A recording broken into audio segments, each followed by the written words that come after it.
দেখি একাকাৰ অমিল প্ৰলয় যেন প্ৰজা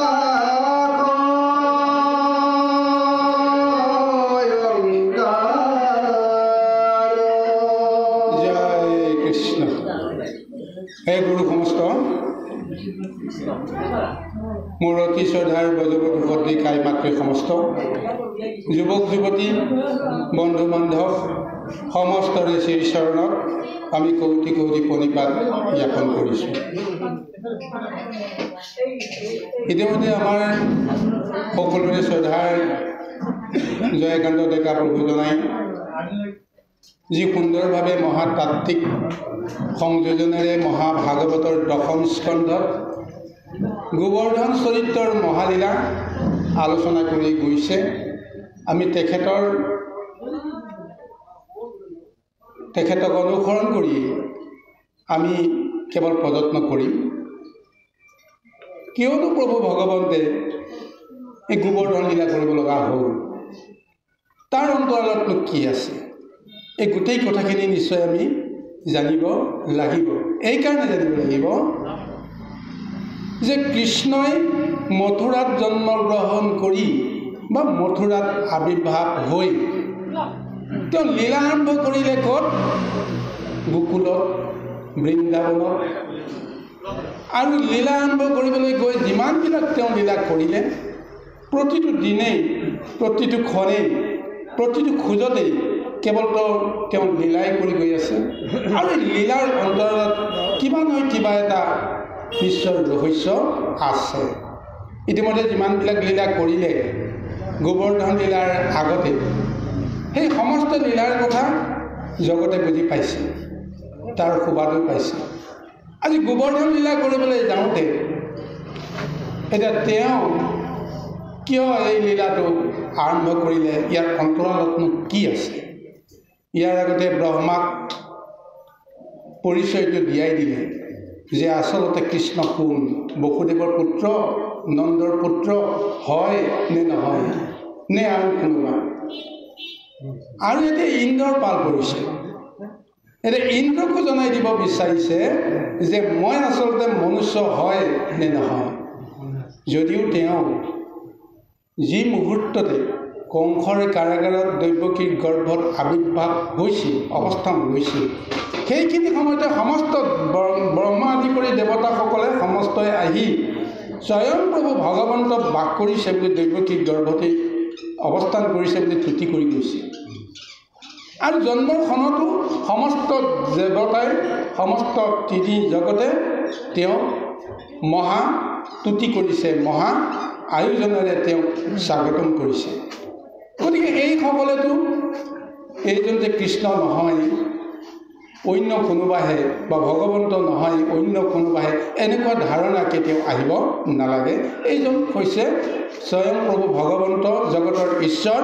এই জ্ঞানটো আছে, কিন্তু মায়া সংসাৰত লীলা কৰিবলৈ আহোঁতে সময় সাপেক্ষে সমস্তৰে জ্ঞান বুদ্ধি তেওঁ ভ্ৰষ্ট কৰি দিয়ে। এইকাৰণে দিয়ে সেই জ্ঞান বুদ্ধি ভ্ৰষ্টৰ জৰিয়তে তেওঁ এটা লীলা কৰিব। লীলাৰ জৰিয়তে জগতক তেওঁ দেখুৱাই দিব আচলতে কোন। এতিয়া বাপুতি সাহোন কালৰ পৰা বুলি ক'লেও ভুল নহয়। গোকুলবাসীয়ে গোবৰ্ধন পাহাৰত ইন্দ্ৰ দেৱতাক পূজা কৰি অহাটো চিৰাচৰিত এটা নীতি। আৰু কৃষ্ণই 7 বছৰ বয়সতে তেওঁ প্ৰথমবাৰ বাধা দিলে যে গোবৰ্ধন পূজা কৰিব নালাগে, গোবৰ্ধনত ইন্দ্ৰক পূজা কৰিব নালাগে।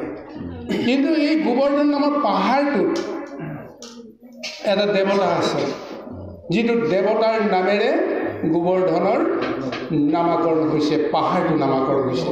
গতিকে পাহাৰটোক দেৱতা জ্ঞান কৰি সেই পাহাৰটোৰ পৰাই যিহেতু গোকুলবাসীৰ সমস্ত ঐশ্বৰ্য বিভূতি ধন সম্পদ জীৱন জীৱিকাৰ সমস্ত ব্যৱস্থা আছে, গতিকে গোবৰ্ধন দেৱতাইহে আমাক ৰক্ষা কৰিব পাৰে। ইন্দ্ৰই ওপৰে ওপৰে পূজা খাই আছে, গতিকে ইন্দ্ৰক পূজা কৰিব নালাগে।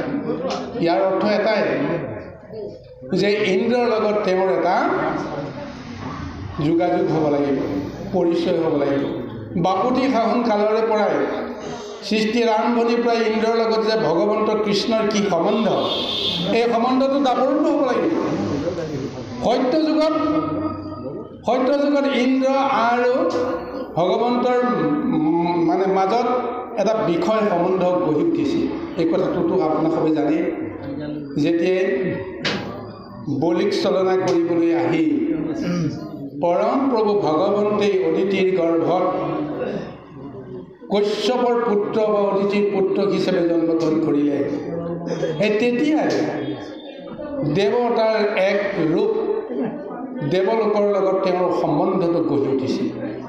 ইন্দ্ৰ হৈছে জ্যেষ্ঠ আৰু একেবাৰে কনিষ্ঠ ৰূপত আহিল কোন? বামন। গতিকে বলিক চলনা কৰাৰ পিছত স্বৰ্গ ৰাজ্য যেতিয়া ঘূৰাই দিয়াৰ পিছত ইন্দ্ৰই তেওঁক কৈছিল যে আপুনি জগতৰ ঈশ্বৰ, যেতিয়া আপোনাৰে সম্পদ যেতিয়া সমস্তবিলাক, মই এই স্বৰ্গৰ ৰাজ্যত মই আৰু ৰজা হ'ব নিবিচাৰোঁ, আপুনি ৰজা হওক। তেতিয়া স্বয়ং প্ৰভু ভগৱন্তে ব্ৰাহ্মণে তেওঁক বিষয় সম্বন্ধীয় ব্যৱস্থাৰ মাজেৰে পৰিচয় দিছিল যে তুমি মোৰ জ্যেষ্ঠ ভাতৃ, একে মাতৃৰ আমি সন্তান, তুমি হ'লা জ্যেষ্ঠ, মই হ'লো কনিষ্ঠ। গতিকে জ্যেষ্ঠজন থকাৰ সময়ত কনিষ্ঠজনে কেতিয়াও সিংহাসনত আৰোহণ কৰিব নোৱাৰে। গতিকে এই সমস্ত সম্পদত আপোনাৰ অধিকাৰ, আপুনি স্বৰ্গ ৰাজ্য বা তিনিতলোকৰ ৰজা হওক। আৰু তেতিয়াই অতি সন্তুষ্ট হৈ ইন্দ্ৰই তেওঁক নিৰ্দেশ দিছিল, আদেশ দিছিল এইবুলি, যদি তুমি মোক জ্যেষ্ঠ দাদা বুলি মানিছা, তেতিয়াহ'লে মোৰ প্ৰতিটো আজ্ঞা তুমি পালন কৰিব লাগিব। মোৰ প্ৰতিটো আজ্ঞা পালন কৰিব নালাগে, কিন্তু এটা মাত্ৰ আজ্ঞা তুমি পালন কৰিব লাগিব। সেই আজ্ঞা অনুসৰি তুমি স্বৰ্গৰ ৰাজ্যৰ যুৱৰাজ হ'ব লাগিব। মই যদি ৰজা, তুমি যুৱৰাজ হ'ব লাগিব, আৰু আমি দুয়োজনে স্বৰ্গ ৰাজ্যৰ আমি শাসন কৰিব লাগিব। আৰু ভাতৃৰ আদেশ বা ৰজাৰ আদেশ বা যেনেকেই নহওক, সেই সম্বন্ধটো ৰাখি তেতিয়াই প্ৰভু ভগৱন্তে বামনে স্বীকাৰ কৰি লৈছিল। আৰু আজি দাপৰত তেওঁ আজি নৰৰূপে অৱতাৰ ধাৰণ কৰি তেওঁতে লীলা মানে কৰিবলৈ যাওঁতে এতিয়া ইন্দ্ৰৰ লগত তেওঁৰ সম্বন্ধ থাকিব লাগিব। তেওঁ যিমানবিলাক অলৌকিক লীলা কৰি গৈ আছে, তাৰ মাজেৰে এটাই তেওঁ তত্ত্ব জগতত দেখুৱাই আছে যে মই মনুষ্যৰ ৰূপ লৈও মই অজস্ৰ সম্পদৰ যদি মই অধিকাৰী হ'ব নোৱাৰোঁ, অজস্ৰ ক্ষমতাৰ অধিকাৰী হ'ব নোৱাৰোঁ, বল বীৰ্য বুদ্ধি বৃত্তিৰ যদি মই অধিকাৰী হ'ব নোৱাৰোঁ, তেতিয়াহ'লে মই লৌকিকভাৱে হওক, আধ্যাত্মিকভাৱে হওক, পাৰমাৰ্থিকভাৱে হওক, মই জগতক কেতিয়াও শাসন কৰিব নোৱাৰোঁ। গতিকে আজি এই অনুসৰি কৃষ্ণই প্ৰতিটো লীলাৰ মাজেৰে তেওঁ কেৱল পৌৰাণিক বা পৌৰাণিক সম্বন্ধৰ আগ ধৰিয়েই হওক, এতিয়া তেওঁ ইন্দ্ৰৰ লগত এটা সম্বন্ধ ৰাখিছে আৰু পুৰণা যি হিচাপ নিকাচ, সেই হিচাপ নিকাচৰ এটা ব্যৱস্থালৈকে আনি আছে। গতিকে ইয়াৰ পিছত যেতিয়া গোবৰ্ধন লীলাৰ সমাপ্তিৰ পিছত প্ৰমাণ ওলাব ইন্দ্ৰই কৃষ্ণক কেনেকৈ শুশ্ৰূষা কৰিবলৈ বাধ্য হ'ব। ইন্দ্ৰই স্বৰ্গ ৰাজ্য কৃষ্ণক দিবৰ কাৰণে তেওঁ নিজে বাধ্য হ'ব লাগিব। স্বৰ্গৰ পৰা কামধেনুক মাতি আনি সেই কামধেনুৰ দুগ্ধৰে তেওঁ অভিষেক কৰাই স্বৰ্গৰ আধা ৰাজ্য, আধা অংশ, আধা সম্পদ কৃষ্ণক, বসুদেৱ পুত্ৰ বা নন্দৰ পুত্ৰ কৃষ্ণক তেওঁ সমৰ্পণ কৰিবলৈ বাধ্য হ'ব। আৰু এই সম্পদটো প্ৰভু ভগৱন্ততো প্ৰয়োজন নাই, কিন্তু লৌকিক দৃষ্টিত তেওঁৰ যে অজস্ৰ সম্পদৰ স্বৰ্গটোৰ যে তেওঁ অধিকাৰী হ'ব পাৰিছে, তাৰ প্ৰমাণটোতো জগতত দিব লাগিব। এইকাৰণে আজি এই মহালীলা আৰম্ভ কৰিছে। বাৰু যি কি নহওক, এতিয়া পদত উল্লেখ কৰিছে যে যেতিয়াই ইন্দ্ৰ মোহিত হৈ আছে, নন্দপুত্ৰ আচলতে কোন? তেওঁ পাহৰি গৈছে আৰু নন্দ পুত্ৰ কৃষ্ণৰ নিৰ্দেশ মতে বা আঁচনি মতে ইমান দিনে পাই অহা গোকুলবাসীৰ পূজা তেওঁ আজি বঞ্চিত হৈ গ'ল। যাৰ কাৰণত এতিয়াতো কৃষ্ণকতো তেওঁ কোনো কাৰণতে প্ৰতিকূল হ'ব নোৱাৰে, কাৰণ কৃষ্ণই এটা সৰু ল'ৰা, বাচ্চা ল'ৰা, 7 বছৰীয়া ল'ৰা। কোনোবাজনক যেনিবা ক'লেই জ্যেষ্ঠসকলে এইটো কৰিব নাপায়, সেইটো কৰিব নাপায়, কিন্তু কৰিলে কোনে? এই জ্যেষ্ঠসকলে সৰু ল'ৰাটোৰ কথা শুনি গোবৰ্ধনক পূজা দিয়াৰ চলেৰে ইন্দ্ৰক বঞ্চিত কৰিলে।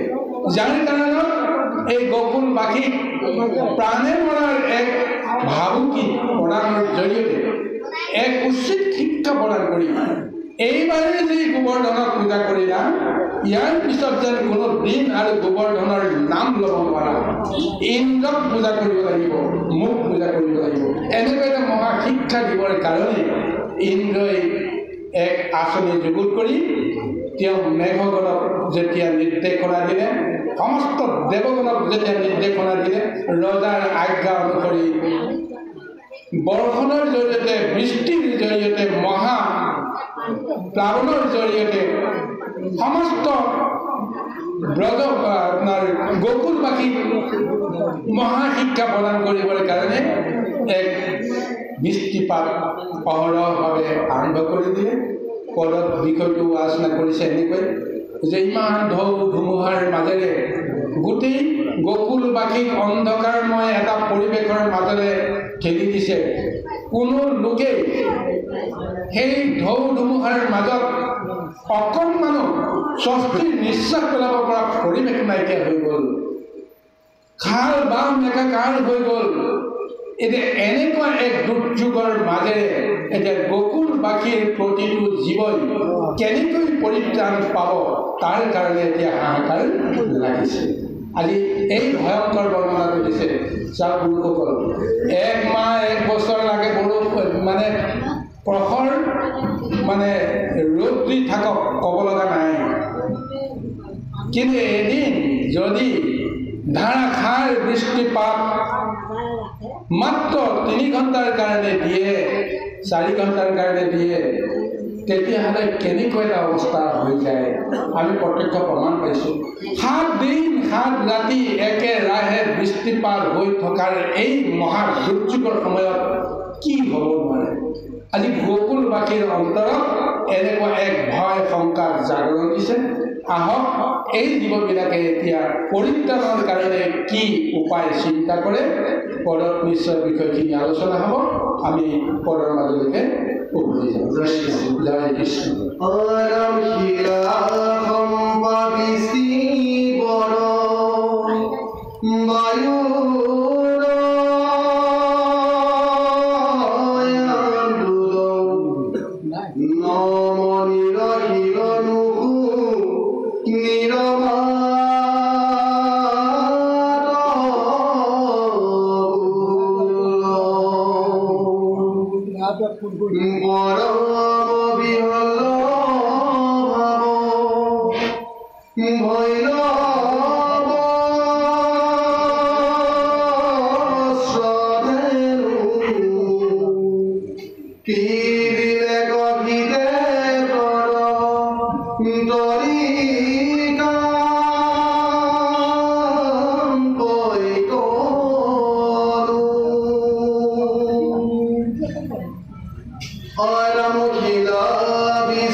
সিও গুণ জ্ঞান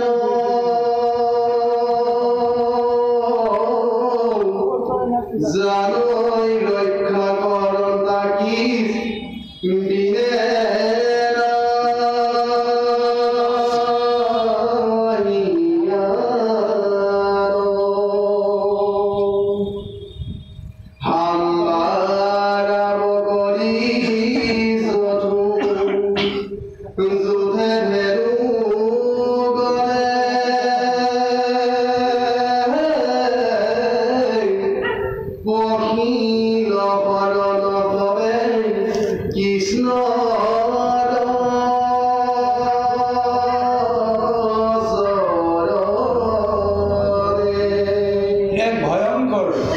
শিলাবৃষ্টিৰ বৰ্ণনা ভাগৱতে প্ৰদান কৰিছে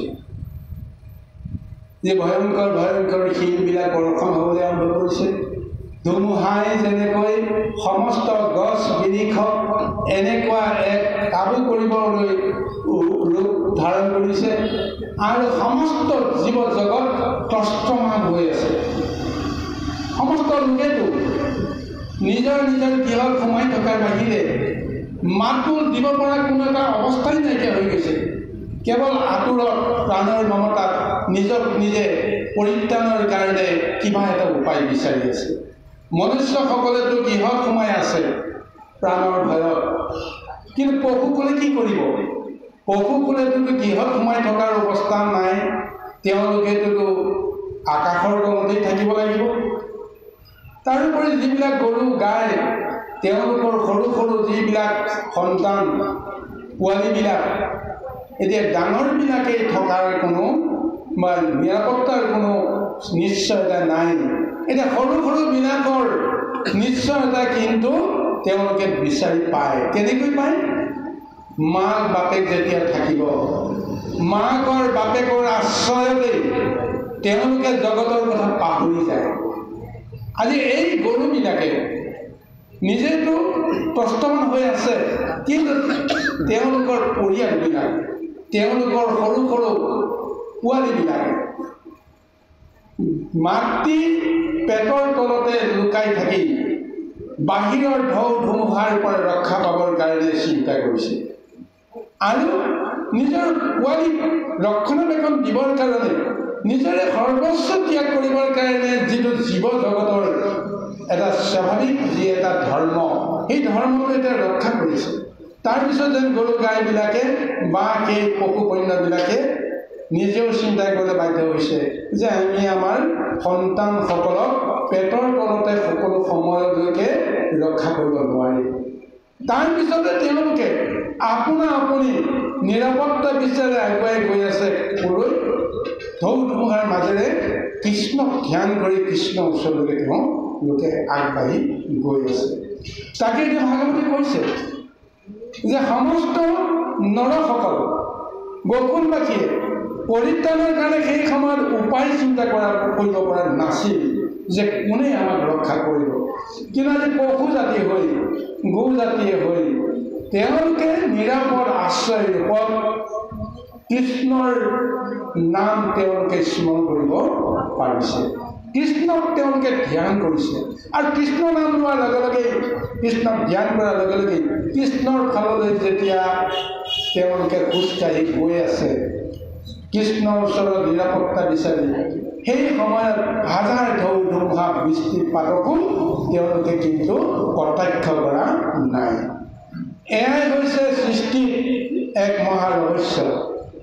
আজি সৰ্বশ্ৰেষ্ঠ জীৱৰূপত মনুষ্যক যদিও আমি জ্ঞান কৰিছোঁ, নিজকে নিজে আমি সেই জ্ঞানেৰে ধন্য হৈছোঁ, কিন্তু আচলতে পাৰিপাৰ্শ্বিক জীৱ জগতৰ পৰা বহু কথা আমি শিকিব লগা আছে, বুজিব লগা আছে, ধ্যান কৰিব লগা আছে। আজি গৰু জাতিক একেবাৰে নিজ জাতি বুলি কোৱা হয়, অজ্ঞানী বুলি কোৱা হয়। আৰু সেই গৰু জাতিয়ে আজি কৃষ্ণক বুজি পাইছে, কৃষ্ণক চিনি পাইছে, কাৰণ কৃষ্ণৰ লগত তেওঁলোকৰ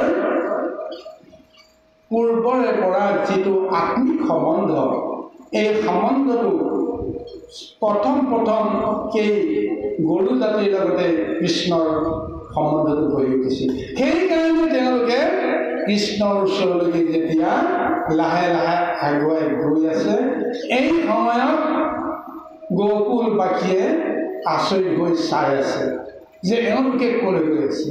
যদি কৃষ্ণৰ ওচৰলৈ যোৱাৰ প্ৰমাণটো তেওঁলোকে পাই গৈছে, তেতিয়াহে তেওঁলোকৰ মনতো এটা ভাৱনা আহিছে যে এই কৃষ্ণ আচলতে কোন। এই কৃষ্ণই ইমান দিনৰ পৰা যিমানবোৰ লীলা কৰিছে, এই লীলাবিলাকৰ কথা লাহে লাহে তেওঁলোকৰ মনলৈ আহি আছে। কিয় গৰুবিলাকে নিজৰ নিজৰ গৰাকীৰ ওচৰলৈ নাহি কৃষ্ণৰ ওচৰলৈকে কিয় যাব লগা হৈছে? এতিয়া আমি যে তেওঁলোকক ৰক্ষা কৰিব নোৱাৰোঁ, এই কথাটো তেওঁলোকে বুজিছে আৰু হয়তো নিজে নিজে উপলব্ধি কৰিছে, মই নিজকে ৰক্ষা কৰিব নোৱাৰোঁ, গতিকে কাক ৰক্ষা কৰিব পাৰিম? এয়া হৈছে মনুষ্য লোকৰ সাধাৰণ জ্ঞান। আহক গুৰু সমস্ত আজি পশু জাতিৰ পৰা এই জ্ঞান দৃষ্টিটো লৈ গোকুলবাসীৰ অন্তৰত কি ভাৱনা আহে আমি পুনৰ পদৰ মাজত বিচাৰিছোঁ। কৃষ্ণ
ধেনুবিলাকে যেতিয়া কৃষ্ণৰ ওচৰলৈকে ঢাপলি মেলিছে, সেই সময়তে যিটো জ্ঞান সেই গোকুলবাসীৰ অন্তৰত আহিল, সেই জ্ঞানে এতিয়া তেওঁলোকৰ অন্তৰ চুই গৈছে আৰু এনেকুৱা এটা ভাৱনা আহি গ'ল যে সেইজন সাধাৰণ নহয়, সেইজন নন্দৰ পুত্ৰ হ'ব নোৱাৰে, এইজনে যেন জগতৰ ঈশ্বৰ, এওঁই যে সমস্ত জীৱৰ ত্ৰাণকৰ্তা।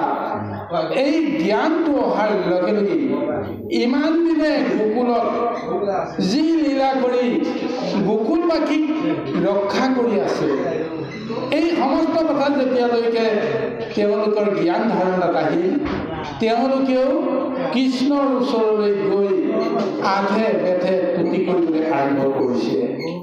যে তুমিয়েই অগতিৰ গতি, তুমিয়েই জগতৰ নাথ, তুমিয়েই জগন্নাথ। গতিকে তুমি সমস্ত জীৱৰ তুমি ৰক্ষাকাৰী। আজি তোমাৰ চকুৰ আগত আজি এনে এক মহাপ্ৰলয়ত আমি জীৱন ধাৰণ কৰিব পৰা কোনো ব্যৱস্থা পোৱা নাই। তুমি যে আমাক ৰক্ষা কৰা বা ৰক্ষা কৰিবৰ কাৰণে যিটো ব্যৱস্থা, সেই ব্যৱস্থা যে তুমি কৰা, এই বুলি মনুষ্য লোক সমুদ্ৰে গোকুলবাসীয়ে মহাস্তুতি আৰম্ভ কৰিছে। আৰু চাওক গুৰুসকল, ইন্দ্ৰই যে ক্ৰোধ কৰিছে কাৰ ওপৰত? সাধাৰণ জীৱ জন্তুৰ ওপৰত ক্ৰোধ কৰা নাই। ক্ৰোধ কৰিছে কাৰ ওপৰত?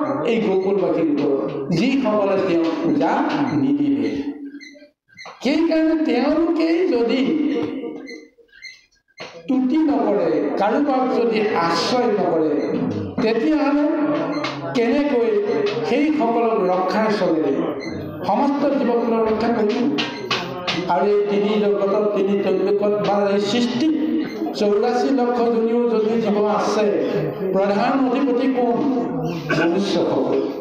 মনুষ্যসকলক ৰক্ষা কৰিলে তিনি তৈলকৰ বা সমস্ত জগতৰ 84 লক্ষ জনীক ৰক্ষা কৰা, পালন কৰা কৰ্মটো সাধন হ'ব। কাৰণ চক্ৰকাৰী গোটেই জীৱ জগত প্ৰভু ভগৱন্তই সংসাৰত ভ্ৰমণ কৰাই আছে। ইটো জীৱৰ পৰা সিটো জীৱ, সিটো জীৱৰ পৰা সিটো জীৱ, আৰু সৰ্বশেষত মনুষ্য জীৱলৈ ৰূপান্তৰিত কৰি সংসাৰৰ পৰা তেওঁলোকক মুক্ত কৰিবৰ কাৰণে ব্যৱস্থা কৰে। কিন্তু এই মনুষ্য জীৱন লাভ কৰি যদি কোনোবাই মনুষ্য জীৱন যদি সাৰ্থক কৰিব নোৱাৰে, মনুষ্য জীৱন লাভ কৰি যদি দেৱতা হ'ব নোৱাৰে, যদি ঈশ্বৰ হ'ব নোৱাৰে, যদি ভকত হ'ব নোৱাৰে, তেতিয়াহ'লে সেইজনে পুনৰ আৰু মনুষ্য শৰীৰ ত্যাগ কৰাৰ পিছত আকৌ সংসাৰ চক্ৰত গোটেই জীৱ জগতত পৰিভ্ৰমণ কৰিব লাগিব। সেইকাৰণে প্ৰভু ভগৱন্তে সমস্ত জীৱক ৰক্ষা কৰাৰ পৰিৱৰ্তে মনুষ্যক ৰক্ষা কৰাৰ চলেৰেহে তেওঁ লীলাবিলাক কৰি আছে। মনুষ্যক ৰক্ষা কৰিলেই সমস্ত জীৱ জগতক ৰক্ষা কৰাৰ পৰ্যায়টো সম্পূৰ্ণ হয়। আৰু আজি সেইকাৰণে গোকুলবাসীয়ে কৃষ্ণৰ ওচৰত শৰণাপন্ন হ'বলৈ বাধ্য হৈছে। আৰু কৃষ্ণই প্ৰতিটো পদে পদে তেওঁ অন্তৰ্যামী ৰূপে প্ৰতিটো পদে পদে তেওঁ এটা নিৰ্দিষ্ট সময়লৈকে মনুষ্যসকলক পৰীক্ষা কৰে। পৰীক্ষাৰ জৰিয়তে মন বুদ্ধি শুদ্ধি কৰিবৰ কাৰণে তেওঁ এটা লীলা কৰে। আজি এই সময়ত আজি গোকুলবাসীৰ অন্তৰ কৃষ্ণময় ভাৱনাৰে ভৰি পৰিছে। আৰু এই মহাসংকটৰ সময়ত কৃষ্ণ ভাৱনা অহাৰ লগে লগে যিমানেই ইন্দ্ৰই বৰ্ষণ নিদিয়ক কিয়, ঢৌ ধুমুহাৰ সৃষ্টি নকৰক কিয়, শীতে বাতে যেনেকৈ তেওঁলোকক কাবু নকৰক কিয়, সেই সমস্তবিলাক তেওঁলোকৰ মনৰ পৰা আঁতৰি গৈছে। কৃষ্ণময় ভাৱনাৰে গৈ কৃষ্ণৰ ওচৰত তেওঁলোকে আত্মসমৰ্পণ কৰি মহাস্তুতি কৰিছে। ইয়াৰ পিছতনো কৃষ্ণই কি উত্তৰ দিয়ে? আহক কৃষ্ণ।